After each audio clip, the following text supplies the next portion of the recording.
Բարև ձեզ հարգելի հետևորդներ, այսօրվա մեր հյուրն է Միջազգային ոստիկանական ասոցիացիայի Հայաստանի գրասենյակի ղեկավար գնդապետ Գրիշա Սարգսյանը։ Հարգանքներս ձեզ, պարոն Սարգսյան, ո՞նց եք։ Հարգանքներս, պարոն Տահատոսյան, հարգանքներս։ Մենք հյուր ունենք այսօր, որը պարոն Սարգսյանը պետք է ներկայացրի Հայաստանի առաջ ծառացած խնդիրների մասին, իմիջիալոց պարոն Սարգսյանը ասաց, որ ես ներկայանում եմ ոչ թե որպես X կուսակցություն սրան դեմ նրան կողմ, ես ուղղակի հանուն Հայաստանի ժողովրդի եմ ներկայանում։ Խնդրեմ, պարոն Սարգսյան։ Միանշանակ, Գագիկ ջան, հարգելով դու որպես իրական վերլուծաբան, ոչ թե մյուս վերլուծաբաների համար, որ բանի խաթր ստից վերլուծություններ են անում, դու արժանի վերլուծաբան ես, քո ասածները իրականությանը համապատասխանում են։ Ժամանակի ընթացքում կատարվել են ինչ որ վերլուծել ես քո բանով, տեսակետով։ Ամեն մարդուն ես ինտերվյու չեմ տալիս, Գագիկ ջան, բայց մեծ սիրով կպատասխանեմ քո բոլոր հարցերին, որովհետև մենք բոլորս մտահոգված ենք մեր երկրի համար, մեր պետության համար, Հայաստանի Հանրապետության համար։ Շնորհակալություն։ Խնդրեմ ասեք ձեր խոսքը։ Բոլորս մտահոգված ենք մեր երկրի համար, մեր պետության համար։ Ուրեմն Գագիկ ջան, անպայման այս երկիրը, այս ավետաց երկիրը պետքա ծաղկի։ Այս ավետաց երկրի համար պետք է ամեն ինչ անենք։ Ես 3 պատերազմի հրամանատար եմ։ Մարտական խաչի ասպետ։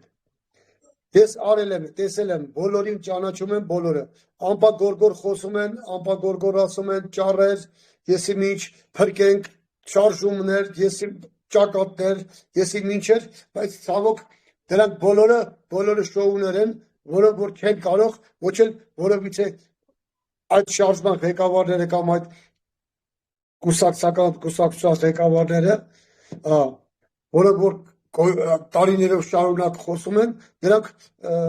անկարող են, նրանք միայն երկիրը քանդելու, երկիրը թալանելու պետականությունը համար արել են ամեն ինչ, որ երկիրը կանցրել են գլխի առաջ։ Բայց մենք թույլ չենք տա, որ այս երկիրը, ես 114 երկրի հետ համագործակցում եմ, ուրեմն բոլոր երկրների մեջ բարձրացնում եմ Արցախի անպայման Արցախից բռնագաղթակները, որը որ 120,000 հայ բռնի կերպով արտաքսեցին, պետք է անպայման ես ներկայացրել եմ ՄԱԿ-ի անվտանգության խորհրդին, անպայման, որ իրանք արտահերթ լսումներ կատարեն, վերջինս Ճապոնիայում էր, այս ամսի Ճապոնիայում էր, 10 օր Ճապոնիայում մեծ բան էր, գագաթա ժողով էր, Ասիայի երկրներից հրավիրված էր Ռուսաստանը, Հայաստանը, Կիրգիզստանը, Ուզբեկստանը, ներողություն, Կիրգիզստանը, Կազախստանը, իսկ եւ Ուկրաինան, իսկ բարի երկրներից, Խաղաղօվկիանոսյան երկրներից հրավիրված է Ճապոնիան էր տարածել։ Կներես, Գրիշա ջան, մի հատ կամերատ անջատի միացրա, որ ձայնդ լսվի։ Կամերան մի հատ սեղմի անջատի, հետո էլ երկու հատ սեղմի միացրա, 1000 ներողություն։ Մի հատ սեղմի կամերան անջատի, նորից միացրա։ Այո։ Ահա, դասվեց, ասեք։ Այո։ Ուրեմն բանը Խաղաղօվկիանոսյան երկրներից հրավիրված էին Նոր Զելանդիան, Ավստրալիան, Չինաստանը, Հոնկոնգը, Մակաոն, Ճապոնիան էլ կազմակերպում էր հիմնական այդ բանը, ուրեմն Հնդկաստանը, Պակիստանը, Շրի Լանկան։ Պապուա-Նոր Գվինեան ոնց որ ասեցիք կտրեց։ Պապուա-Նոր Գվինեա ասեցիք, ոնց որ այդտեղ կտրվեց։ Ուրեմն բանը դա շատ կարևոր գագաթա ժողով էր, անվտանգության հարցեր էր կակրած քննարկվում էր այդ երկրների, տես այդ ամենատոք երկրների դեր հրավիրված անվտանգության բանով։ Ռուսաստան, Ուկրաինա, Հայաստան, Ադրբեջան, Իսրայել, Պալեստին, Հնդկաստան, Պակիստան եւ այսօր էլ տեսնում ենք Իրան, Իսրայել եւ այդ բոլոր բաները հակամարտող կողմերը հիմնականում Ճապոնիայի ոստիկանություն էր կազմակերպել ՄԱԿ-ի անվտանգության խորհրդի հետ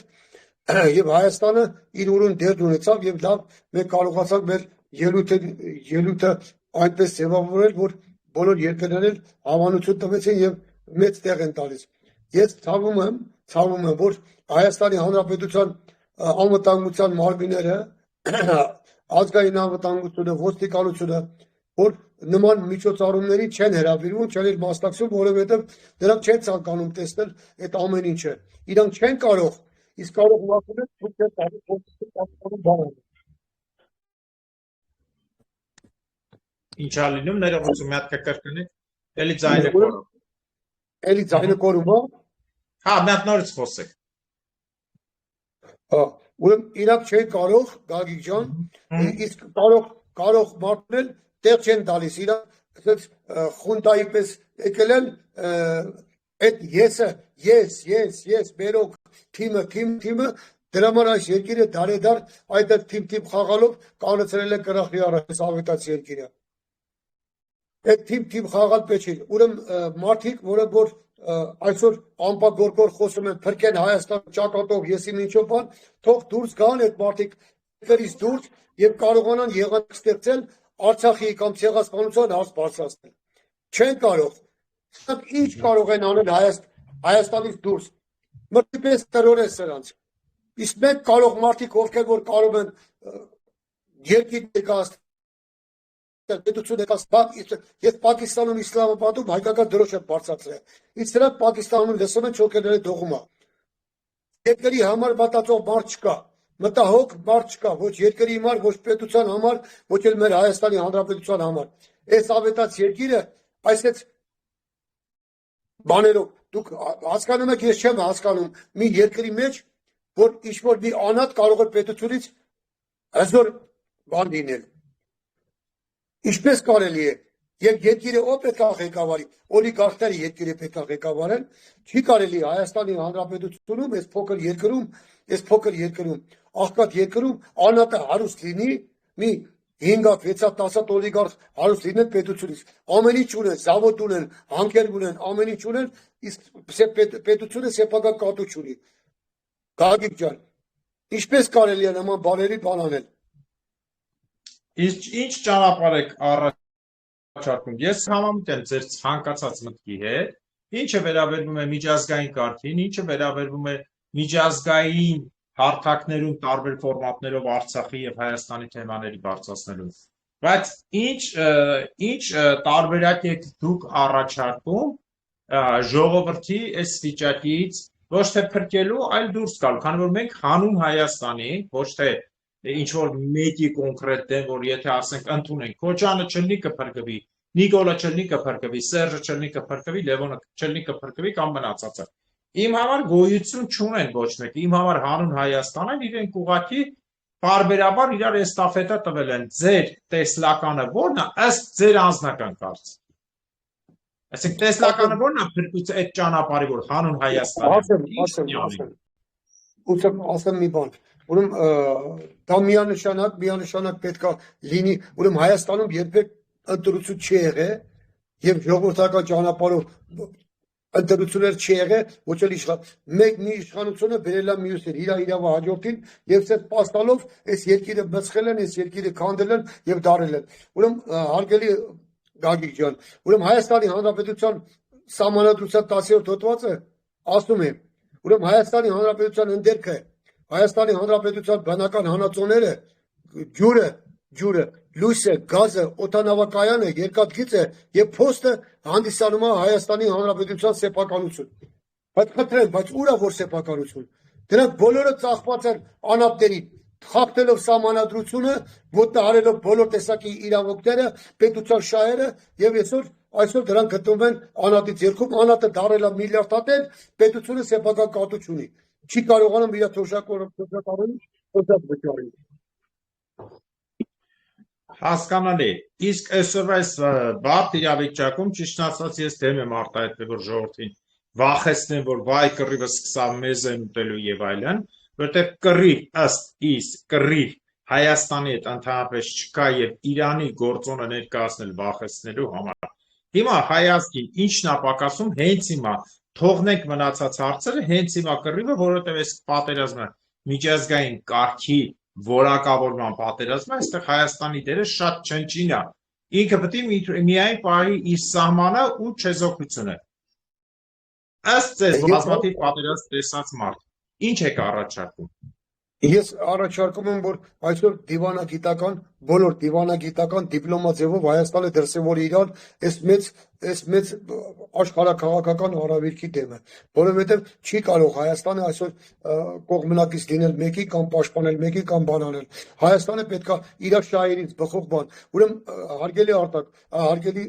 Գագիկ ջան, ուրեմն բոլոր գերտերությունները ունեն շահի խնդիր, շահեր ունեն։ Իսկ մեր պես փոքր պետություններ ունեն խնդիրներ, ոչ թե շահեր։ Իսկ այդ խնդիրները գերտերությունները ցանկանում են լուծել եւ նորից շահ ունենալ այդ փոքր պետություններից եւ եկալել իրաց հովանու ներքո։ Մենք պետքա շատ գիտակցաբար, շատ դիպլոմատ քաղաքականություն վարենք, որպեսզի մենք չտրվենք այս կամ այն բաներին, գերտերություններին, չլինենք վասալ, ոնց որ եղել եք տարիներ շարունակ եղել եք վասալ տերն ու ծառայի կարգավիճակով ծառայել ենք բանին Ռուսաստանին եւ այսօր մեզ պետք չի որպես ինքնիշխան պետություն Հայաստանը երբեք իր դիրքերում չի եղել ինքնիշխան պետության դիրքերից չի խոսած եւ հավասարի հետ այլ պետություններից որպես ինքնիշխան պետություն չի խոսած իսկ դա Հայաստանին բան չի այսօր Հայաստանի պետք է Համաձայն շնորհակալություն հարցեր ունեք ժողովուրդ բան անգնում անընդհատ բաներ անգնում մեջը այդ զզվցելով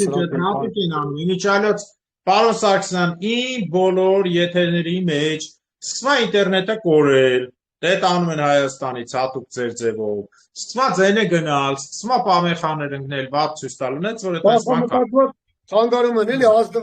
ազդվագույն մարդկա ցանկանում են որ երևում է մեկա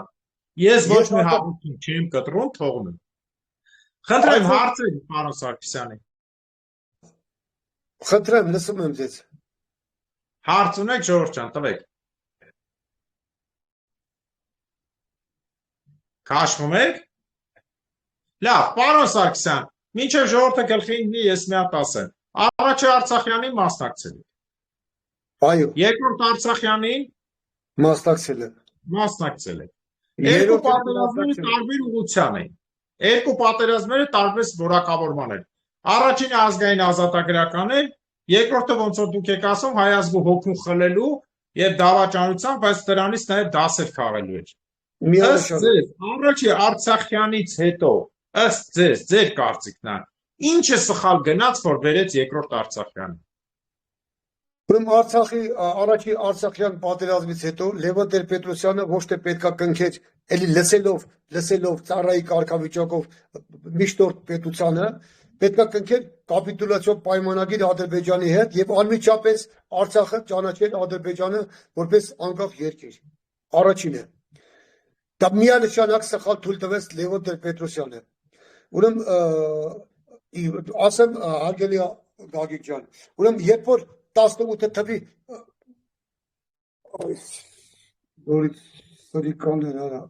խանգարում են մտնում են արա հա ոչ շարունակեք որպես հարգելի Գագիկ որպես բան ուրեմն ասեմ 18 թվականի երբ որ անդրֆեդերացիա լուծարվեց առաջացան 3 պետություն Վրաստանը Ադրբեջանը Հայաստանը մուսաֆատական Ադրբեջանը այդ ժամանակ չէր տիրապետում Նախճեվանը, Լեռնային Դաշտային Ղարաբաղները չեն եղել 18 թվականի Ադրբեջանի կազմում, չեն եղել դրանք 22 թվից հետո են տվել մինչև 36 թիվը, չեն եղել Հիմա այս Ադրբեջանը, ներկայիս Ադրբեջանը, որպես ցեղախմբեր, Ադրբեջանը, երբ որ Սովետը փլուզվեց, անկախացավ, իր անկախությունը ինքը հռչակեց որպես 18 թվականի Ադրբեջանի իրավահաջորդ Իսկ 18 թվականի Ադրբեջանի իրավահաջորդ լինել է Նախճեվան, Լեռնային Դաշտային Արցախը չեն եղել երբեք 18 թվականի Ադրբեջանի կազմում։ Մերոնք սխալ արել են ինչով, որ իրավասությունը, իրավական նորմերով, միջազգային իրավական նորմերը չեն օգտագործել ոչ մի անգամ չեն դիմել միջազգային իրավական նորմերին, որպեսզի հիմնավորեն եւ ամեն ինչը լինի։ Չեն եղել Հայաստանի Հանրապետությունը երբ որ անկախացավ 90 թվականին, 91 թվականին, նորից Հայաստանի Հանրապետությունը հայտարարեց որպես 18 թվականի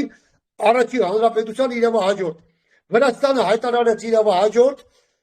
իր ամեն ինչով Ադրբեջանը հայտարարեց իր հաջորդ 18 թվականին, Հայաստանը չհայտարարեց իր հաջորդ, խնդրեմ, անկախության հռչակագիրը։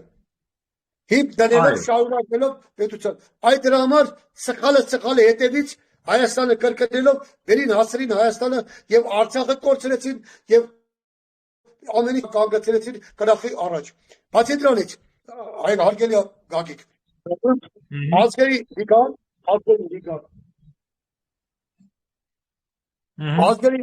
ազգերի լիգան չի ճանաչել Ադրբեջանը որպես պետություն։ Չի ճանաչել երբեք որպես պետություն ազգերի լիգան։ Հայաստանի ճանաչել է, բայց Ադրբեջանի չի ճանաչել։ Մի օր ես ասեմ քեզ, Թուրքիայի տարածքը, արևմտյան Հայաստանի տարածքները Թուրքիայի տարածքային ամբողջականության մեջ չի մտնում։ Ազգերի լիգան չի ճանաչել, ուրեմն գոյություն ունի միավորված ազգերի կազմակերպությունում, ուրեմն տարածքային պետրեգիստր։ Տարածքային վեճերի պետրեգիստր։ Ուրեմն երբեք չի մտել ոչ էլ գրանցվել է պետրեգիստրում։ Այդ տարածքները մնացել է արևմտյան Հայաստան որպես Թուրքիայի տարածքային ամբողջականության հետ գործ ունեն։ Մենակ չեն երբեք չեն օգտագործել այդ իրավական նորմերը միջազգային ոլորտում, որ ասեն, երբևիցե կամ ցեղասպանությունը, որ ցեղասպանությունը ճանաչել են, այդքան երկիր ճանաչել են իրավական ամրագրում եղել է։ Երբևիցե Թուրքիան դիմել է Ահագայի դատարան, որ հայերը զրպարտում են, ցեղասպանություն են անում, դիմի եւ բանանի արարքի, որ ցեղասպանություն չի եղել։ Երբեք դիմել է ոչ, իրանք գիտեն, որ ցեղասպանություն եղել է, ամրագրված է եւ Լերկինի ինստիտուտն 100 անգամ անդրադարձել է դրան եւ այդ ինստիտուտը ցեղասպանության ստեղծվել է վերջի 24 թվականի Լերկինի ինստիտուտի բանը 160 էջանոց բանով հաղորդագրության մեջ ուրեմն զեկույցի մեջ, որ զեկույցը ՄԱԿ-ի անվտանգության խորհրդին այնտեղ հստակ ամրագրված էր, որ Արցախում կատարված է Ադրբեջանի կողմից 20 թվականին, 21 թվականին, 23 թվականին ոչ այլ ինչ էր այդ ցեղասպանություն, հիմնավորված օրենքով սահմանված կարգով։ Իսկ Հայաստանի Հանրապետությունը միջազգային իրավական նորմերով չի արել մինչև այսօր։ Օրինակ, տես ասել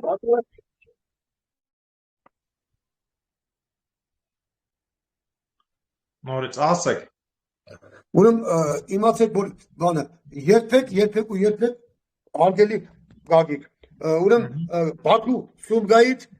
կինոապատի ջարդերը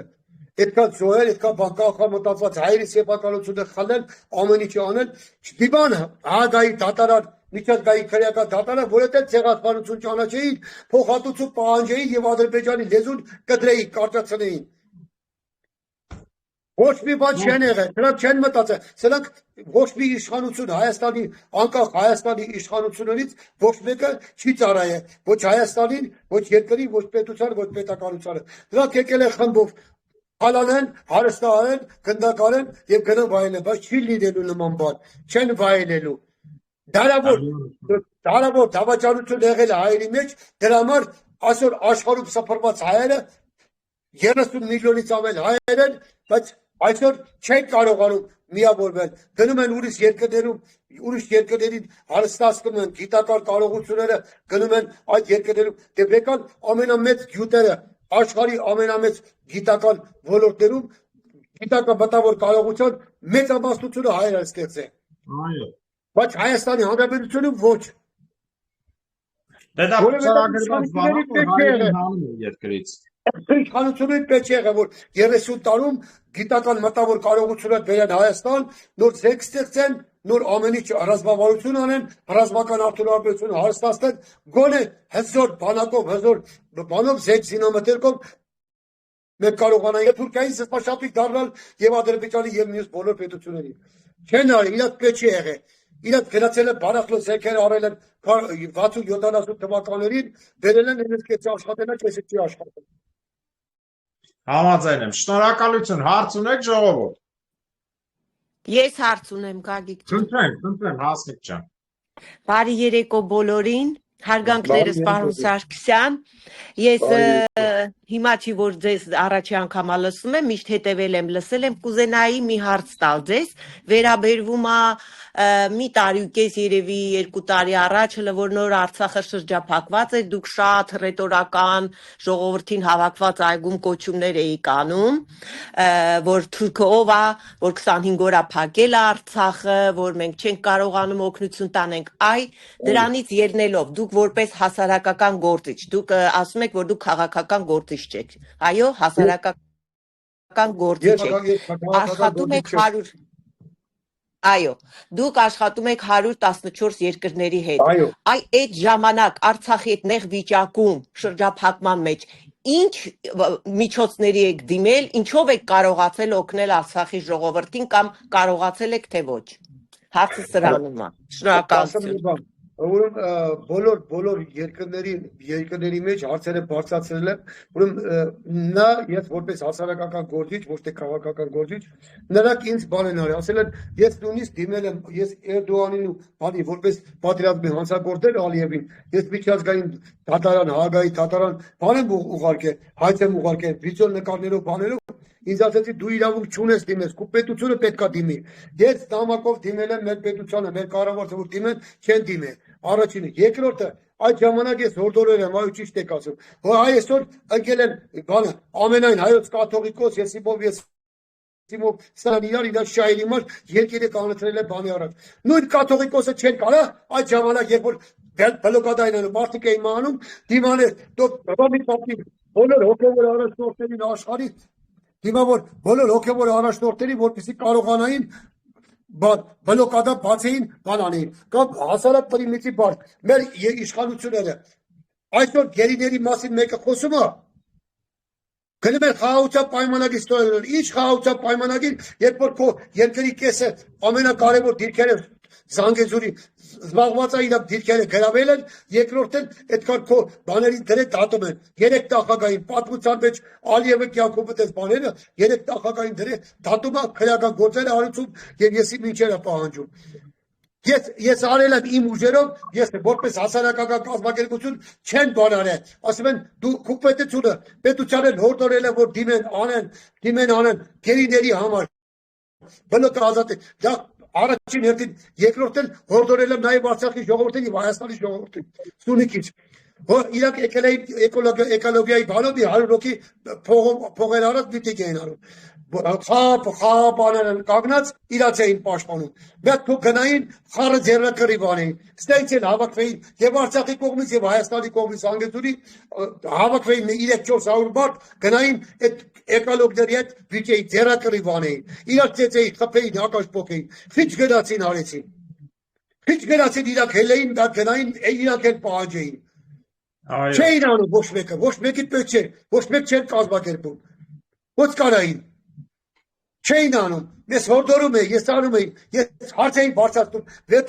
վերջին հարցս Մակեդոնիայում անցյալ տարի հետ Արցախի բանը ճանաչեցի ցեղասպանությունը ամենը չվարակավորեցի, ՄԱԿ-ի ներկայացուցիչի դատեց, եկա ՄԱԿ-ի ներկայացուցիչի հետ վեճաբանության մեջ մտա, ասում դուք էլ ճղում ես, քո երկրի ղեկավարությունը քիչ չի անում, չեն անում Ես ինչ անեմ, ես հասարակական գործիչ եմ, միջազգային կառույցի ղեկավար եմ։ Շնորհակալություն պարոն Սարգսյան, մեր ղեկավարների մասին մենք լավ գիտենք, ինձ ուղղակի հետաքրքիր էր դուք ինչ որ միջոցների դիմել եք, թե ոչ շատ շնորհակալ եմ, որ դիմել եք։ Շատ միջոցներ դիմել։ Իհարկե, Սարգսյան Արտակ։ Արգանքներս գեներալ ջան։ Իմ համար դուք գեներալ եք, ոչ թե գնդապետ։ Գեներալ ջան, ես երկու հատ հարց ունեմ երկրորդից, այսինքն ես իմ կարծիքը ունեմ, բայց կուզեի որպես համադասարանցի ասեմ, հա, նույն մասնագետ, մի հատ էլ ձեր կարծիքը լսենք։ Հիմա 44 օրյայի ժամանակ, ասենք 10-րդ 15-րդ օրը Ադրբեջանի ինտենսիվությունը կորավ ու մենք լսում էինք, որ մենք ունեինք զենքի պակաս 10-15-րդ օրը սպառազինության պակաս, չնայած որ այդքան եթե ստուգես թղթերի 30 տարի մենք այդքան բյուջետ ենք ծախսել ու իբր ձեռք ենք բերել զենքեր։ Սա առաջի հարցը, ձեր կարծիքը կուզենայի, որովհետև 15-րդ օրը մենք դիրքերից լսում էինք, որ կա սպառազինության հասարակ կասկի, բրոնեժիլետի պակաս, ես հենց սպառազինությունը ու Ադրբեջանի ինտենսիվությունը այնքան էր ընկել, որ մենք կարող էինք հակահարձակում տայինք։ Հիմա երկրորդ հարցը, ինչու առաջի օրը խաղաղ բնակչությունը չէր տարահանվում այդ հարվածվող գոտիներից 44 օրյա արդյոք դա ուզում էին օգտագործել որպես քարոզարշավ, թե անգրագետ էին։ Հələ որ այսքանը գեներալ ջան։ Շնորհակալություն Արտակ ջան, շնորհակալություն Հարգարժան Արտակ ջան, շնորհակալություն հարցի համար, շատ կարևոր հարցեր են, ասեմ։ Ուրեմն ես 44 օրյա, ես 3 պատերազմի հրամանատար եմ, 44 օրյա պատերազմին իմ զորքով եղել եմ Մադաղիսում, Բայեմեկ դիրքում, ամենադաժան դիրքում եմ եղել Մադաղիսում։ Տվել եմ 10 զոհ, 35 հատ վիրավոր, այդ թվում ես էլ եմ վիրավորվել։ Ուրեմն 44 օրյա պատերազմը, ասեմ, ուրեմն Ադրբեջանը իր օգտական պետությունների հետ Թուրքիայի, Պակիստանի, Իսրայելի եւ ահաբեկիչների հետ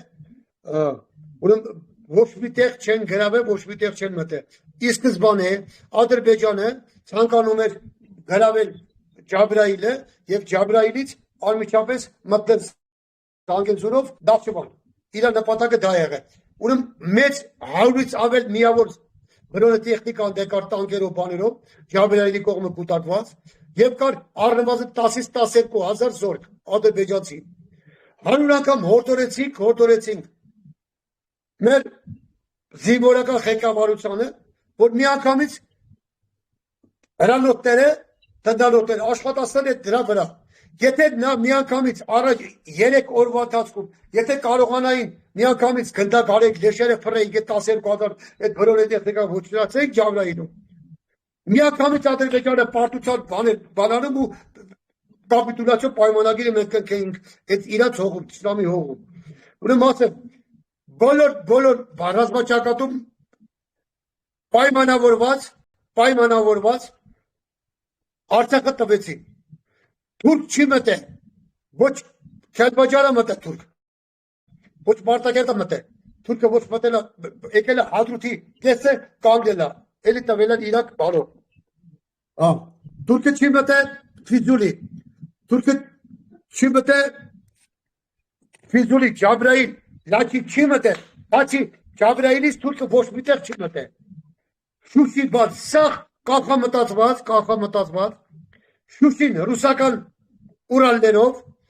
թուրքերը մեջը, թուրքի զինվորականները մեջը, դերել են Շուշիում, տեղակայել են։ Եվ հետո միանգամից հզոր, այդ ոնց եկան այդ Շուշի բարձրության վրա, եկան մտան ու չգնդակարվեցին։ Շուշի երբեք չեն կարա գրավել։ Բերել են, մցրել են, կախամտածված, թուրքերի Շուշին հանձնեցին թուրքերի պայմանավորվածության եւ Արցախը հանձնեցին ոչ մի Իրաք չեն գրավել ոչ մի բան։ Հայոց բանակը, հայոց զինվորը հպարտ, հայոց զինվորը հնչոր հաղթանակ էր կերտել։ Հաղթանակը 45 օր այդքան պետություն չկարողացան հայոց զինվորին հաղթել։ Վերջնականների նորից որ արեց, որ պետք է եկել էր որ պաշտպաներ ռուս զինվորականները, որոնք պետք է անպայման խաղաղապահ կոչվածի տակ եկան մտան եւ իրենց աչքի առած ոչ կարար, խաղապան մտնում է, որ պաշտպանի ազգաբնակչությանը, ոչ թե թողի բլոկադան են, փակեն ճանապարհը, սովաման մարդիկ լինեն։ Բա իր գիչումը ում էին պաշտպանում։ Առևտուրը էին անում դրանց հետ։ Բոլոր բաները կախամտածված, պայմանավորված Արցախը հանձնեցին Արտակ ջան։ Առաջինը, երկրորդը, ստեկ զինամթերքի մասին հրանոթը լավ աշխատում էր, ստեկ զինամթերքի մասին ճիշտ է, հին զենքերի հետ, չեմ ասում նորակ բաց զենքեր էր, բայց զենքեր հրանոթները նորմալ աշխատում էին, ունեինք։ Բացի դրանից, 20 թվականի պատերազմին ամբողջ համայն հայությունը $100 միլիոն հայկական հիմնադրամին փոխանցած, որպեսզի պետքա բան առնեին, որ պետքա զենք հասցնեին ռազմաճակատին։ Ցավոք 100 միլիոնը Արտակ ջան, հայկական հիմնադրամից անհայտացավ։ Ուրեմն մի օր կգա սրանք մեկը երկար չեն բանանի։ Իշխանությունները գալով գնալով են։ Երկիրը պետությունը միայն մնալու է։ Պանդորայի արկղը բացելու են Գարտակ ջան։ Ով ինչքան է գողացել, ինչքան է թալանել, որ պետությունում լինի, որ պետությունում լինի։ Բոլորը պետք է գա Հայաստանի բյուջեն, այս ավետած երկիրը պետք է ծաղկի։ Ես հուսով եմ, որ իրադրությունն է փոխվում Հայաստանում։ Այս սուտ կեղծ քաղաքական գործիչները, կեղծ շարժման ղեկավարները, որոնք որ տարիներ շարունակ թալանել են երկիրը, ճնշել են, հարստահարել են երկիրը, այսօր դորից կանգնել են ազգի փրկիչ են դառել, ազգը փրկեք, ընտրեք ազգը փրկեք։ Այսպես դավաճաներով միշտ Հայաստանի Հանրապետությունը հայերը միշտ պարտվել են, միշտ ծովից ծով Հայաստանից մնացել է մի քիչ։ Բացի դրանից, որ մտել էին Սյունիք,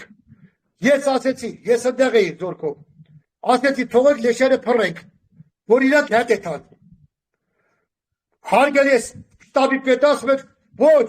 թողեք 3 օր սոված կմնան, իրանք ճանապարհ չունեն, որ սնու դասնեն, սոված կմնան, հետ առվանք եթան։ Գնացին հարգելի շտաբի պետ, հետ գնացին դի ամրապտեցին։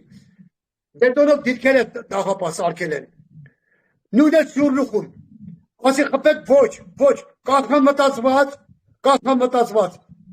Դավաճանական կերպով բոլոր դիրքերն տվեցին, թողեցին եկան մտել ընդեղ են եւ մնացած մարսել, Արցախն հազեցին Թուրքիային։ Արցախիները 100% արցախիները վերադառնալու են։ Ես միջազգային ոլորտում իմ հնարավորություն օգտագործում եմ։ Շնորհակալ եմ գեներալ ջան, իհարկե վերադառնալու են, ես երկու կարծիք չունեմ, ռենքի ուժով ու իհարկե համաձայն եմ ձեր հետ, որ թողելով բարձր ամրապնդված դիրքերը առանց կրակոցի մեր զորքերը իջնում էին դաշտավայրեր, անցնում էին պաշտպանողական ինչ-որ անկապ։ Դաժե թույլ չէի տալիս համալրում գան։ Մարդիկ պատասխանից դուց գայի ջոկատները թույլ չէի տալիս որ կան այնտեղ համալրվել։ Որովհետև պայմանավորված էր որ անցնեին։ Ես հարգելի Գագիկ, քանի որ Արտակն է խոսում, Արտակ ջան, գիտեք, հարգում սիրում եմ ձեզ, ուրեմն ես ցավում եմ, որ ես անմեղ սունակները ես կոչ եմ անում, ուրեմն դատաիրավական համակարգին, որ դուք երիկա շիծու քրեական գործեր հարուցեք մարդկանց վրա, որը որ երկրի պետության համար։ Ես ասեմ հայ ազգ, թող լսեն ամբողջ հայ ազգը, որ Արտակ Սարգսյանը ոչ պատական մարդ է Հայաստանի համար։ Ուրեմն Արտակ Սարգսյանը հերոս Աղաբեկ Բելքոնյանի, Տաղլարի Աղաբեկի թոռներն են, դրանք որոնք որ Տաղլարի Աղաբեկը եղել է Անդրանիկի նժդեի պես քաջ հերոս, ազգային հերոս։ Ամբողջ Գեղարքունիքի մարզի թուրքերը վախից ծակերը մտած, Տաղլարի Աղաբեկի վախից։ Նա թուրքերին անսարսափ ամբողջ Գեղարքունիքի մարզի թուրքերի համար։ Եթե այսօր այս իշխանությունները չճանաչելով քեզ մի հատ հացախույզ անեն, մի հատ սոց հարցում անեն ամբողջ Գեղարքունիքի մարզում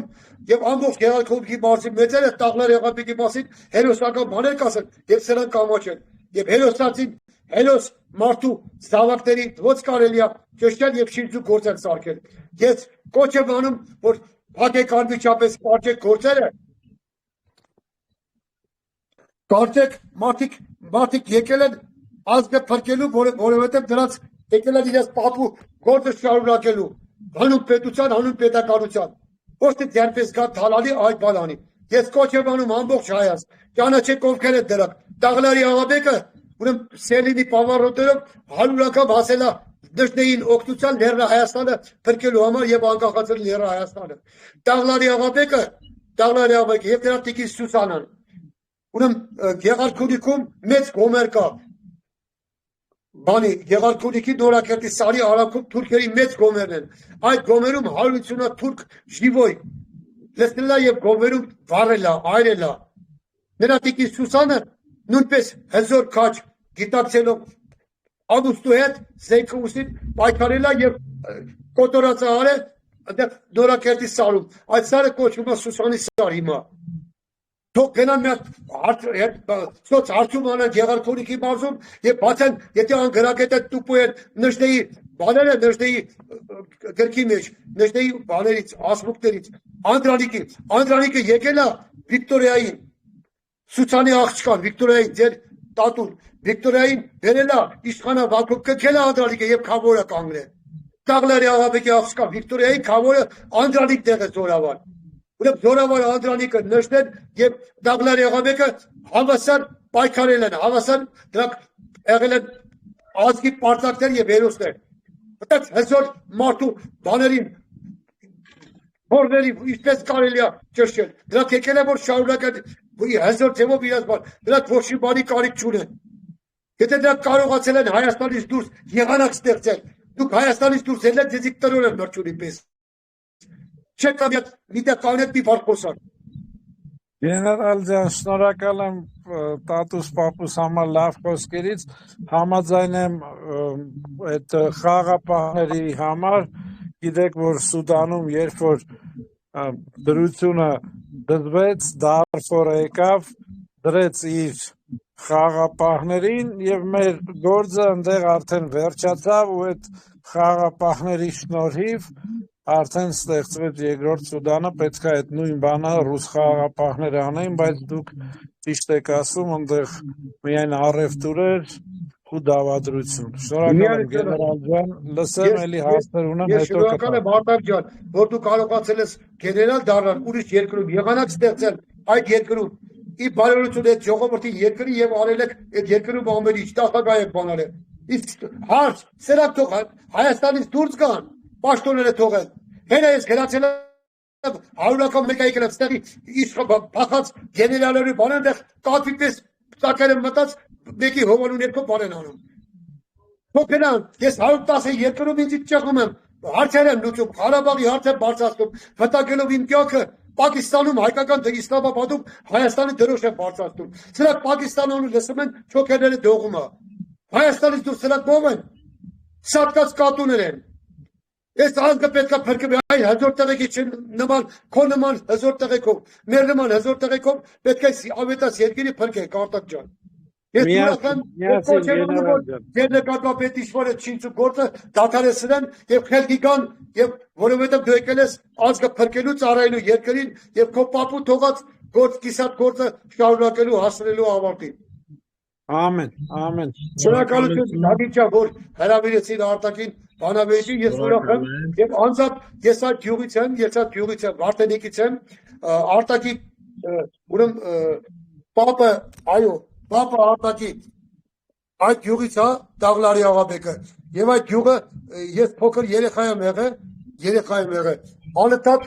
մեր մեծերը պատմում էին Աղաբեկի քաջագործությունների մասին, ինչ էս էր անում Սուսանի Աղաբեկի։ Ես մանուկ հասակից իմ ուղեղի մեջ մտելա դա եւ ուր գնացել եմ խոսացել եմ ես բանում միլիցիայի ակադեմիայում ընդունելուց դասախոսին հարց տվեց, ասաց որտես ես, ասի Վարդենիկից։ Ասաց դախին, հա, ասի գյոզալ դարա։ Ասաց տաղլարը ինչ է նշանակում, ասի տաղլարը սարի մարդ է, որտեղ իր զորքով սարերում էր քիշացել։ Հա, ասաց Տաղլարի աղաբեկը ձեր գյուղից եղել, գիտես ինչ հզոր մարդ եղել։ Դասախոսը ինձ ասում է ակադեմիան ընդունելուց, ասում է Տաղլարի աղաբեկի մասին ինքը Երևանցի է, պատմաբան է, պատմության մասնագետ է մարդը։ Ես հպարտացա, որ մարդը իմ գյուղի հերոսի մասին բան է ասում, պատմության դասախոսը դες բաներ ասում։ Դա պատենալու բան է, ոչ թե ստատուների պես, դա բաժի դավաճանությունից բաներ, ոչ մի բաներ չեն անում։ Համաձայն եմ գեներալ ջան, այդպես դավաճանն էլ պապուս գնդակահարելա, դու լավ գիտես պատմությունը։ Գիտեմ։ Բեղովի ինչ ստրիկաներ են դրանք միջև հիմա գյուղում, դու այդ լավ, ես շնորհակալ եմ, մի քանի հարցեր ունեմ, հետո կտամ, թող մարդիկ տան, հետո ես հարցերը կտամ։ Ընտրել պատրաստ։ Շնորհակալ եմ բոլորիդ, բարև ձեզ մեկ վարքան։ Կարելի է պարոն Թադևոսյան։ Այո, կարելի է։ Խնդրեմ հարց տվեք։ Լսում։ Պարոն Սարգսյան, հարգանքները շնորհակալություն հյուրընկալվելու համար ազգասերներ։ Երկու հարց ունեմ։ Առաջին հարցս, քանի որ գեներալներով հավաքվել եք, դուք եք գեներալ մեր պարոն Սարգսյանն էլ եւ պարոն Թադևոսյանն էլ խոսքի եւ իրազեկման գեներալը իր ոլորտում։ Իմ հարցս հետեւյալն է։ Զգալով ձեր հարգանքը, ձեր մեծարումը մեր գեներալների հանդեպ Արտակ Սարգսյանի կոնկրետ, դուք պատրաստ եք ինչ որ մի этаպում Քոչարի կուսակցության համար կողքը լինել զինվոր, ոչ թե գեներալ, կպնել գործի, որպեսզի այս կուսակցությունը իր գործը, իր միսիան ինչի համար որ պարոն Սարգսյանը եկել է ու փորձում անի, առաջ գնա, որովհետև այդ խնդիրը մենք միշտ մեր ազգը ունեցել է, բոլորը իրանց մարշալ ու գեներալ եւ այլն, բայց երբ որ հասնում արդեն պետքա ամեն մեկը իրանց գա զինվոր շարքային առաջ գնա, սկսվում է այդ մասնատումը։ Այդ առաջին հարցս, երկրորդ հարցը ինչպես եք դուք վերաբերվում լինելով հասարակական կազմակերպության ղեկավար, ինչպես եք դուք վերաբերվում այս պարոն Սասուն Միքայելյանի ղեկավարած կառույցին, այսօրվա դրությամբ ինչ վիճակում այդ կառույցը եւ դուք ինչ կանեք, եթե այդ կառույցը լիներ ձեր որպես զինվորական եմ հարցնում, այսինքն երկրապահները եթե լինեին ձեր ղեկավարության տակ։ Ես նախ առաջի հարցը, ուրեմն ես միջազգային կառույցի ղեկավար եմ, այդ միջազգային տարածաշրջանում այդ կառույցի լիderվանդը մենակ Հայաստանն է, այդ կառույցը ուրեմն միջազգային ոստիկանական ասոցիացիան 80 տարեկան արդեն Անգլիայում են ստեղծել, ուրեմն Վրաստանը 40 տարի չի կարող դառնալ անդամ, Ադրբեջանը չկա вообще 45-50 տարի չի կարող, Բելորուսյան նախկին խորհրդային պետություններից Ռուսաստանը, Ուկրաինան, Հայաստանն այդ հզոր կառույցին լիիրավ անդամ, դա միավորված ազգերի կազմակերպության սոցիալ-իրավական հանձնաժողովին կից ստեղծված կառույց է։ 114 երկիր է կառույցի մասնակից, որից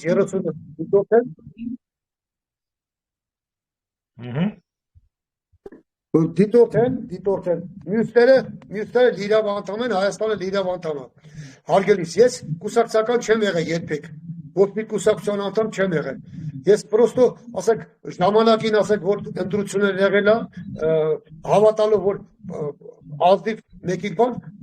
օգնել եմ Բարգավաճ Հայաստանի ժամանակին, որ իմանալով, որ կգա երկրի փրկի բան, բայց սխալվել են, ոչինչ։ Հիմա ես ասեմ մի բան, ուրեմն քանի որ Արտակ Սարգսյանը Քոչարի կուսակցությունը ստեղծել, Քոչարի դա հաղթական բառ է, հաղթական բառ է։ Այդ հաղթանակով էլ պետք է այդ կուսակցությունը կարողանա լիիրավ իրացությունը դնել պատյանը։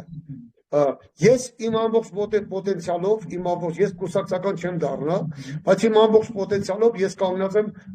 այդ կուսակցության կողքին։ Որովհետև էլ եմ ասում, ինձ հոգեհարազատ կուսակցությունը եւ հոգեհարազատ իմ գյուղի եւ Գեղարքունիքի մարդի իմ ազգի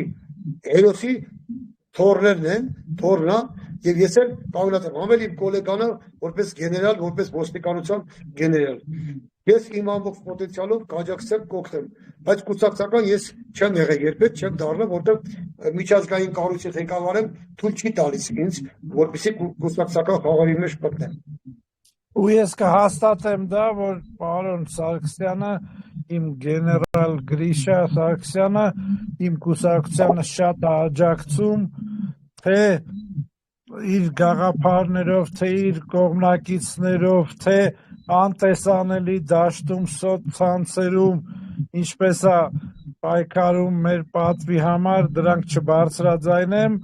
բայց շատ մեծ գործ է անում անտեսանելի դաշտում մեր կուսակցության համար ու բոլոր մեր երթերին Գրիշա Սարգսյանը իր ամբողջ թիմով մեր կողքին է։ Միանշանակ Արտակ ջան, ձեր երկրորդ հարցին, խնդրում եմ հարցը բան արեցիք, մի քանի բանով ասեցիք, երկրորդ հարցս, ինչպես եք վերաբերվում երկրապահների այսօրվա դրությամբ գործունեությանը։ Եթե Սասունի տեղը դուք լինեիք ասում։ Ես երկրապահ կամավորական միության անդամ չեմ եղել երբեք, թեպետ գեներալ Մանվելը բաներ անում, ուրեմն դուք չեք գտնում տարբերությունը գեներալ Մանվելի ղեկավարած երկրապահ կամավորական միությունը եւ ուրեմն ինչպես մյուս պետությունները վախենում էին բանի Իրանի հեղափոխության պահապանների կորպուսից, այնպես էլ վախենում էին մեր երկրապահից, բայց երկրապահի նախագահ Սասուն Միքայելյանը նախ իրավունք չուներ երկրապահի նախագահ լինել, թուլացրեց երկրապահ սարքեց բան։ Եթե հարց են ուղում, ասել է ինչա, ասել է վախցնելը։ Հարց են ուղում ժուրնալիստները, ասում են հարգելի Սասուն Միքայելյան, եթե Ադրբեջանը բանանի, մենք կարող ենք դիմակայել։ Ասում է ոչ, մենք ուժ չունենք։ Բա դու երկրապահի նախագահ ես։ Ուժ չունես, որ ասելով ասա ոչ, ջախջախենք, կոտորենք, հələ մի հատ էլ հակահարված կտանք։ Երկրորդ էլ բանի քաղաքական խաղերի ժամանակ ասում է, այս հեղափոխությունը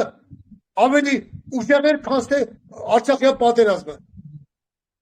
Ոնց կարելի է դեպան մարդու հանդուրժել երկրապահ փլել է, երկրապահ չկա ընդ։ Մենակ երկրապահի կմախն է մնացել։ Ես ցավում եմ, որ այդ հզոր կառույցը, որ պետության հիմքն էր, բանակի կողքին էր եւ ավելի հզոր։ Բայց եւ այսօր ցավոք զրո է։ Շնորհակալություն գեներալ ջան, շնորհակալություն։ Ուրեմն արգելիներս ով ունի հարց։ Խնդրեմ։ Եթե հարց ունեք տվեք, եթե չէ, Ես ասեմ Գագիկ ջան։ ասա Արմեն։ Արմենը նսը ես մի հատ sense հարց ունեմ, լսեցի ձեզ, տեսնում եմ որ մեծ փորձ ունեք, կուզեի տենց հարց տայի։ Ինչ ճանապարհ, ինչ մեխանիզմ կամ ասենք ինչ ձև կասեիք որ երկիրը այդ վիճակից դուրս գա, այդ քաոսի, այդ անարխիայի վիճակից։ Ասեմ, միանշանակ ասեմ, որ պետք է 3 նախագահներ դուրս գան քաղաքական դաշտից։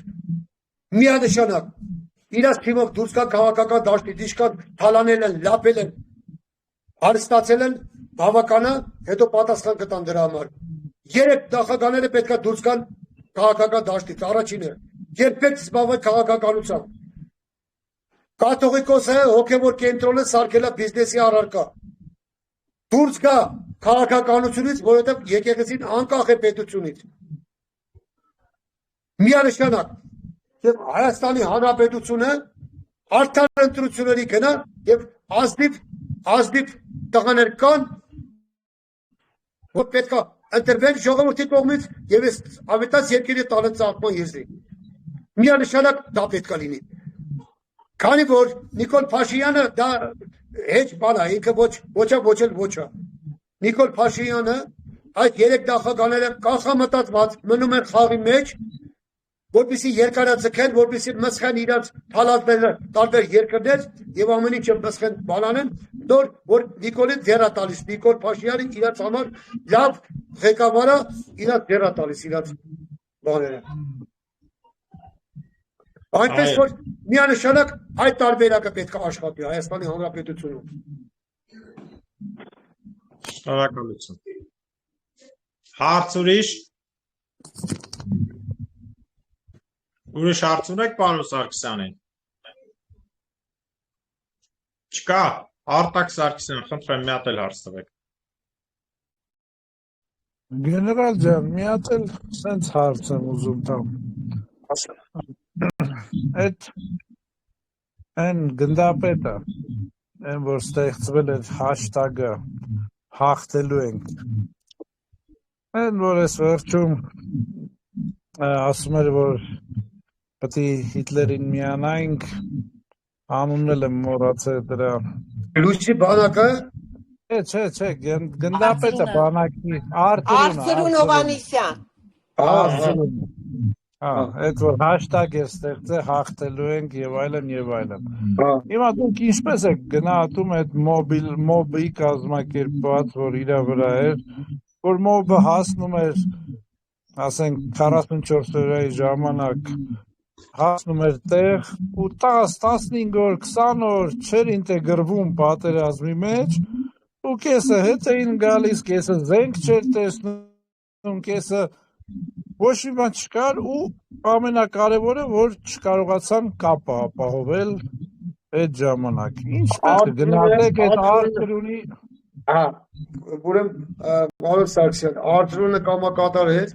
ոչ թելադրումին Արծրունը այնպես էլ ասում էր։ Ուրեմն Արծրունը ինքնագլուխ չէր անում ոչ մի բան, ոչ էլ Իրանից բաներ էր հորինում։ Իրան ասում էին սցենարը սա է, Արծրունը էլ ասում էր։ Ուրեմն հաղթելու ենք, դա հիմնավորված ոգեշնչում էր հանրությանը, հանրությանը, որ հաղթելու ենք, հեսա, ռազմաճակատում ես այդ բան, ասեմ, ուրեմն բոլոր նախին, արտարժան, բոլոր նախին գեներալները, որոնք որ բանակում են եղել, բանակը բրսկել են, ծնվել են և ունեն մեծ բիզնես կուտակել են մեծ հարստություն, Արցախյան պատերազմի ժամանակ Արցախում, նրանք բոլորը իդեմ Արցախին, իդեմ Հայաստանին էին աշխատում, նրանք բոլորը պանիկա էին գցում, որ շո հողերը բանալացա, հետ եկեք, դիրքերից քաշվեք, էսյան, էյան, և թուրի մատուտան։ Հիմա արցախցիները, շարքային արցախցիները և Արցախի բլոգերները, արցախցիները արդեն բացահայտել են բոլորին։ Ասում են օրը բանը ճարտարը, եսիվ հադրութը բոսինա, զորքին ասել է հետ եկեք, արա հետ եկեք, հետ եք քաշվել, դրանք եկել լծվել են։ Են մի տեղը բանա ասե, մյուս գեներալը, մի տեղը մյուս գեներալը և բոլորը մասսայական ծախել են Արցախը, արցախցի գեներալները մասսայական ծախել են Արցախը։ Ես ասել եմ իմ ելույթների մեջ, ինչու 90 թվականին Արցախում այդ գեներալ կոչեցյանները սաղ ջոկատներ կազմեցին և դուրս եկան մեր հայ ջոկատների հետ մասնակցեցին պատերազմին։ Ինչու 44 օրյա պատերազմում ջոկատներ չկազմեցին և բարձրացան ռազմաճակատ, որպեսզի բան անեին։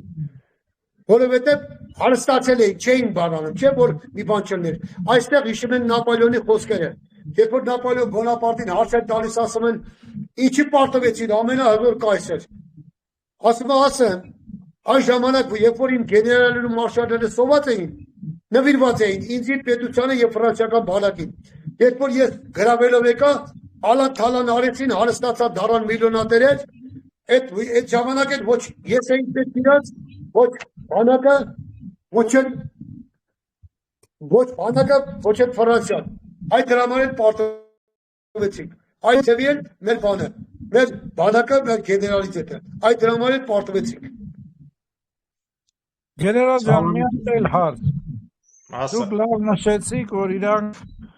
չեն էլ ուզում ամբողջ Արցախը, ուզում էին Սյունիքը ճեղքել։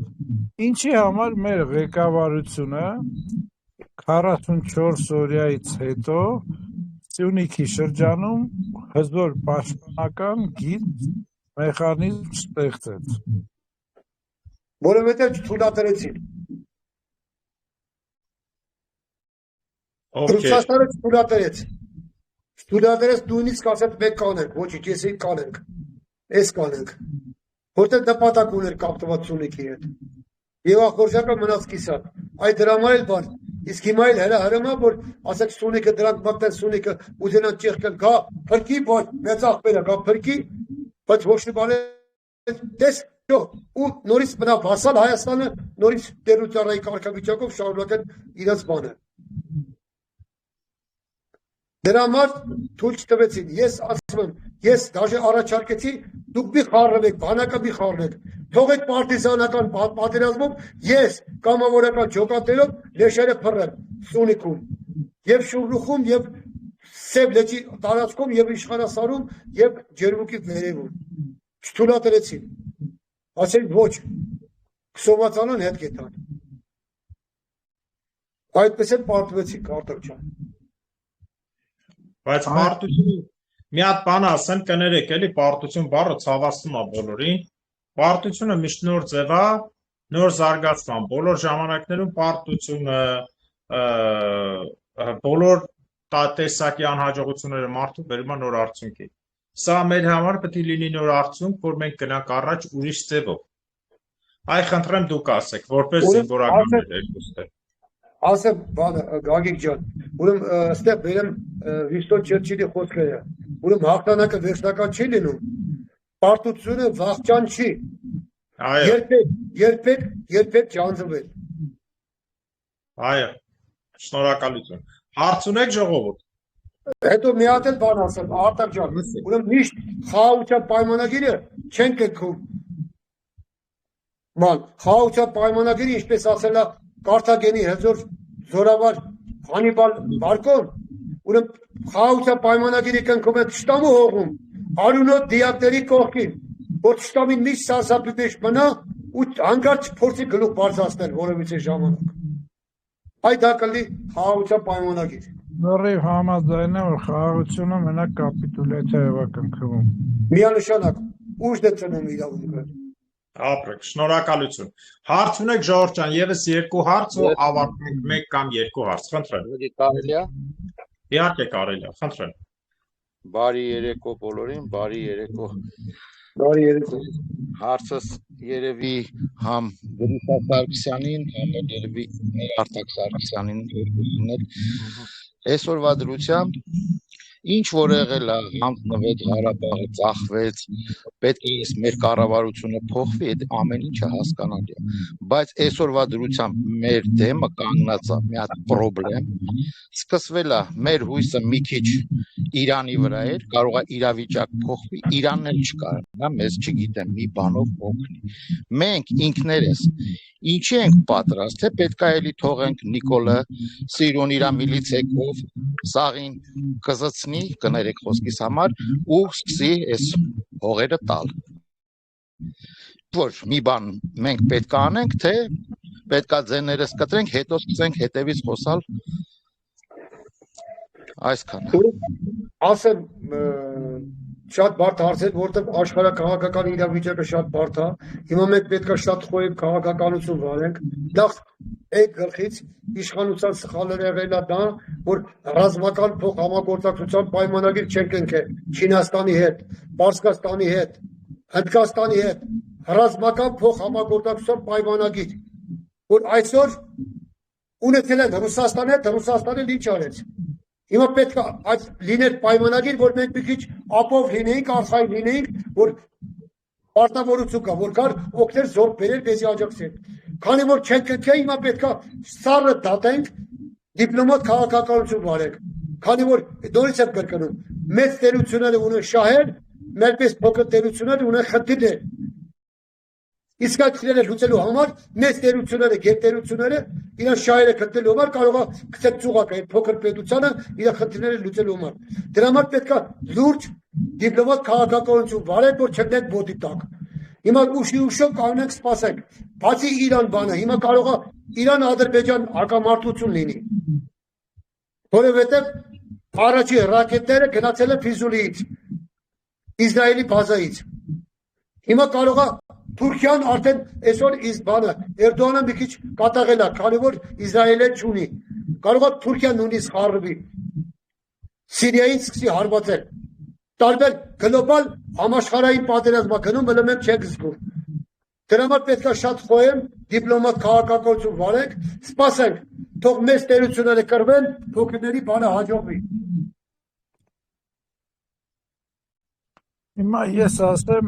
Ապրեք ջան։ համաձայն եմ, միշտ ասել եմ, որ ամեն պայմանագիր, եթե չկա ռազմա այդ վարությունը, դա դատարկ թղթի կտորներ է, այնտեղ ոչ մի օգուտ չկա։ Համարել Պարսկաստանին մեր ընկեր, ոչ։ Պարսկաստանի վրա երբ որ սանկցիաներ չլինի, նույն Զանգեզուրը Պարսկաստանն էլ է ուզենալու վերցնել։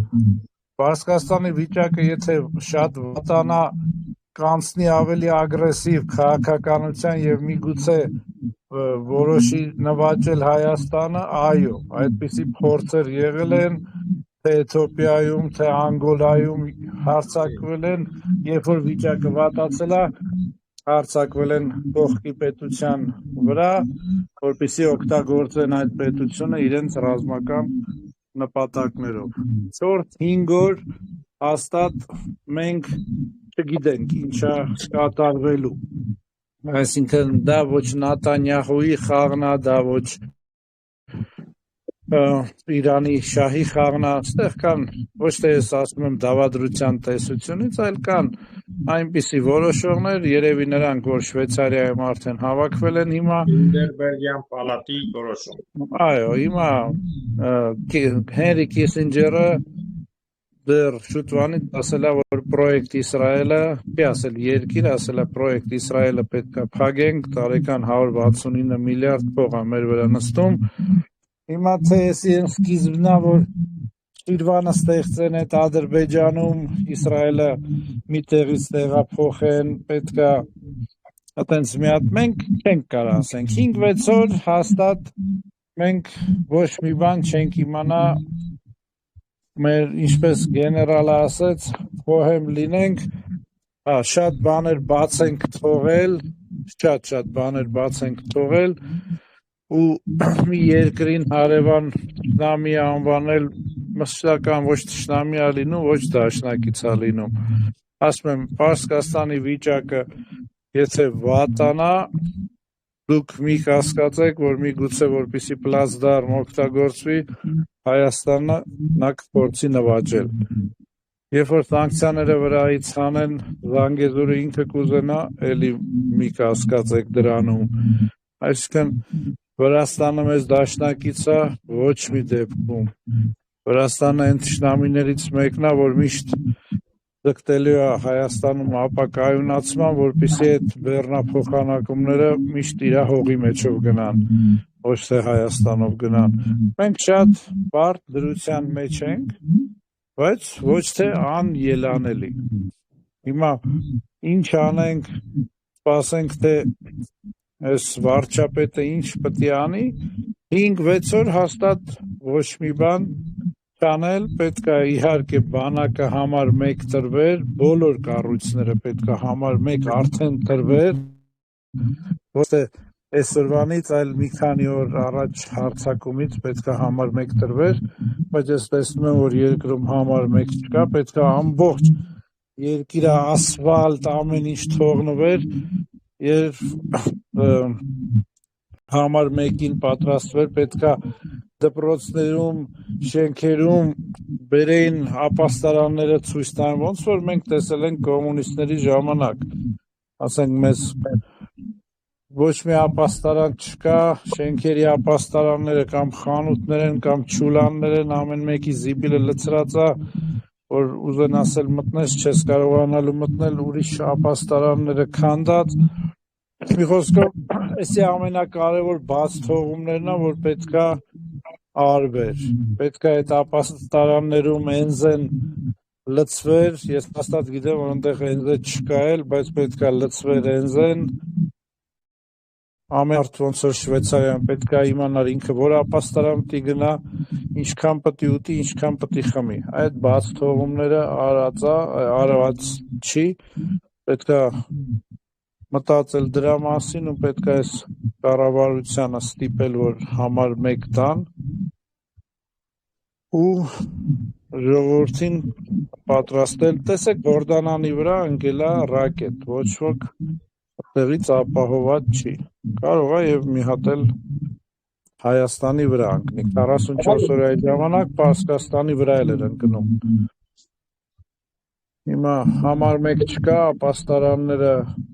գոյություն չունեն, այ դրա մասին պետք է մտածել։ Արոն Թադևոսյան, թույլ կտաք մի հարցեր։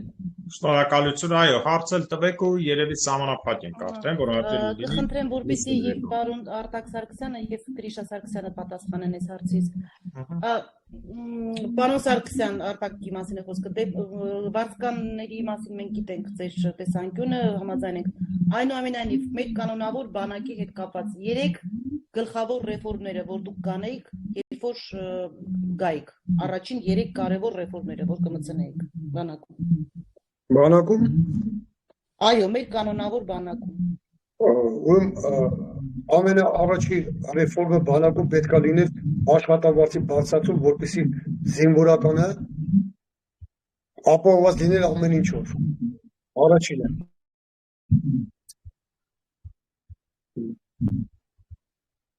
Վերջ Որպեսզի զինվորականը ապահովված լիներ ամեն ինչով, առաջի բանը, միանշանակ։ Երկրորդը, մասնագիտական բոլոր, ով որ ռազմական կրթություն չուներ, մաքրել ռազմական կրթություն, ով որ ունի մասնագետա, ըստ մասնագիտությամբ բանակում ընդգրկել եւ պատասխանատու պաշտոնի դնել։ Սկսած դասակի հրամանատարից մինչև գնդի հրամանատար, մինչև կորպուսի հրամանատար։ Որովհետև իմատես, բանում մեր բանակի բանով Սերժ Սարգսյանի եւ Քոչարյանի ժամանակ Ղարաբաղից էջից ցնում էին մի հատ խանութի ներում ստեղ տալիս էին վարչապետ գեներալ բան եւ ուղարկում էին այնտեղ եւ այսօր խնդրեմ հələ վեկալ այդ գեներալներից ով ռազմական ունի ոչ մեկը դրա համար առաջինը մասնագիտական ըստ մասնագիտության հրամանատարություն, եթե չէ, ուղղակի սովորելու տարբեր երկրներ պայմանագրեր կապի, ռազմական բուհերով դու սովորեն, ըստ մասնագիտությունների կան դիապետեր։ Այսօր բանակի բանը ռազմետքի պետը աղջիկը, արտաքին ռազմետքի պետը կինը։ Ռազմետքի դու հասկանում եք ինչ է նշանակում։ Ես հասկանում Հայաստանում թափվում են օտարերկրյա ինտերվենտները։ Ամեն րոպե գալիս է, ասում է բանա, ուրեմն Տիտերնակաբերդում թուրքը գնացել է, Տիտերնակաբերդում բանա, ելույթ է ունենում, հրապարակում թուրքը պարում է, գնացել են բաները, նկարիչները, այդ բաները, ժուրնալիստները, Սիսյանը նկարել են գյուղերը, Ցանգեջուրի գյուղերը, տարել են թուրքերն դրանով հպարտանում են բան են կազմել։ Բա որ չկա անվտանգություն, բանակը հետախուզություն չկա, հակահետախուզություն չկա, ինչի մասին է խոսքը։ Ըստ մասնագիտությունների բանակը պետք է ռազմական լինի։ Ուրեմն ես կասեմ, առաջինը իհարկե ստեղծել ՊՆ պատերազմի նախարարություն, ոչ թե պաշտպանության նախարարությունը թող իր տեղում մնա, երկման նախարարությունը։ Ուրեմն ստեղծել պատերազմի նախարարություն, ոնց որ Իսրայելն է։ Առաջին հարվածի իրավունքով, եթե մեր սահմանների մոտ կա զորավարժություններ միանգամից հարվածել, թող գնան Կազախստանի սահմանի կամ Ռուսաստանի սահմանի մոտ զորավարժություն, մեր սահմանի մոտ զորավարժություն չի կարելի։ Երկրորդը իհարկե համաձայն եմ գեներալ Սարգսյանի հետ լյուստրացիա, այսինքն անպայման փոխել, որովհետև վատ ղեկավարը թշնամուց ավելի վտանգավոր է, վատ հրամանատարը կարող է մի ամբողջ դիվիզիաներ պարտության կրել։ Նայենք հայրենական պատերազմը, ֆելդմարշալներ, ես իմ ովքեր, ասենք 30 պանֆիլովականների ձեռքից ընկնում են, իսկ այդ 30 պանֆիլովականների 90%-ը հայ է եղել, որ իրանք չեն ասում։ Այսինքն վատ ղեկավարը, վատ սպան կարող է պարտության ամենակարևոր պատճառը դառնալ։ Կասե երեքը քիչ է ռեֆորմերի, բայց լավ, երրորդն էլ կասեմ,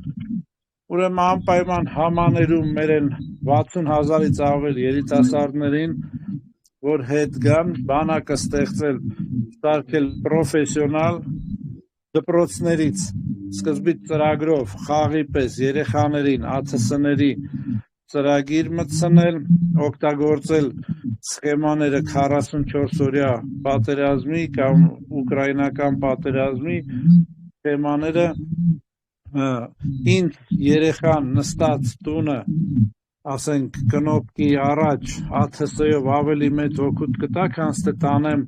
մի տղայի, որը որ չի կռվելու, եթե ինքը բանակից փախնում է, այդ մարդը իմ համար ծանրություն է լինելու, այդ մարդը գրուզ առնելու, կամ գերի անգնելու, կամ վիրավորվելու է, չկռվողը չի կռվելու։ Ուրեմն ինձ ավելի լավ այդ տղուն միտեղ նստեցնեմ մի հատ կոնտեյների մեջ, ինքը ԱԹՍ-ների են սվատ, խումբ ղեկավարի ավելի մեծ ինձ օգուտ կտա, քան թե ասենք ես իրան ստիպեմ, որ ինքը գա ու լացի կամ գեներալ Գրիշան կասի, չկռվողը չի կռվելու ու ծանրություն է լինելու, խումբը բանդաղացնելու է, խումբը ու իհարկե արտասահմանյան բուհերում սովորել, մինչև մեր բուխը ստեղծվի, բերել մասնագետներ, բերել վարձկաններ, որ մեր ազգի արյունը չթափվի։ Երեքը քիչ էր շատ է ռեֆորմերը, այդ աշխատությունը, որ գրել եմ, շատ մեծ աշխատություն է, բայց հիմնականը ասեցի, որը որ գտնում եմ կարևոր։ Երրորդը Արտակ ջան, ես ինչ էի բանանում, ռազմաարդյունաբերությունը իմ երրորդը, ռազմաարդյունաբերությունը պետք է բարձր մակարդակը լինել եւ այնտեղ փակ օրինակ դες մեկ ունե գիտնականներ բերել ենք քանի տարի եմ դեռ չէին տալիս որ մարդիկ նստեն մի հատ կարգին զենք հնարեն որը մեր Գոյրու Խումաշյանը մեր Ագայան Հակոբը եւ մարդիկ կան որոնք որ գիտնականները կարան մի բան ստեղծել մտածել իրաց արել են փորձել են ստեղծել են հիմա ավելի ուժեղ բան կարայինք ստեղծեինք քանի որ հարյուրական դիմում են պաշտպանության նախարարության ռազմարտոնաբերությանը որ մեկ ուսաստեղ տեղեր տան մարդկանց վճարել որ գիտական կարողությունները գիտնականները գանստե ավելի ուժեղ ռազմական բաներ ստեղծեն այդ ամոք չեն թողում ասում են չէ դեռ չեն տալիս իրաց ձեր չի տալիս ոնց կարան հազիվ էթան ուրիշ տեղի զենքերը առնեն մեջտել ատկատներ փրցնեն միլիոներ առնեն հին զենքերը բերեն տուլի տանեն դրա վարելը դեցան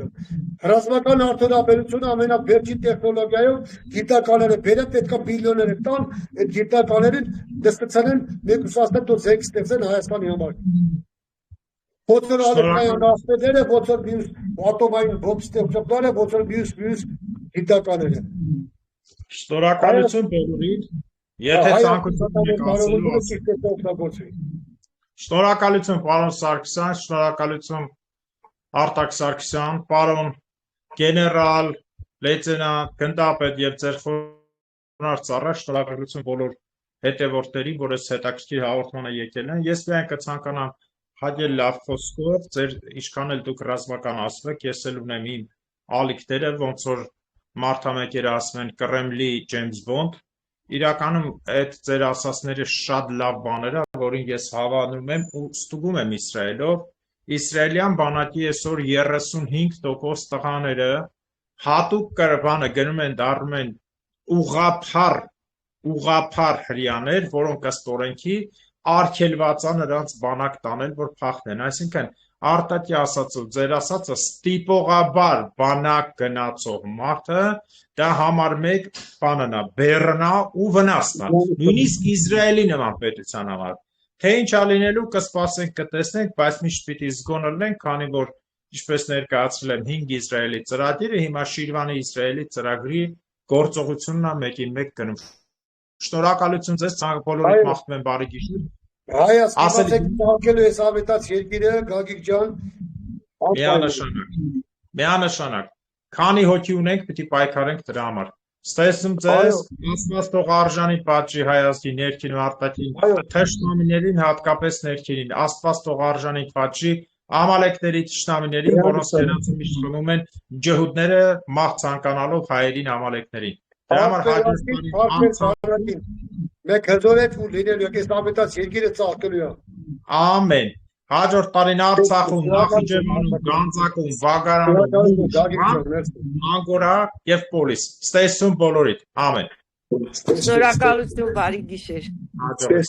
Ստեսում։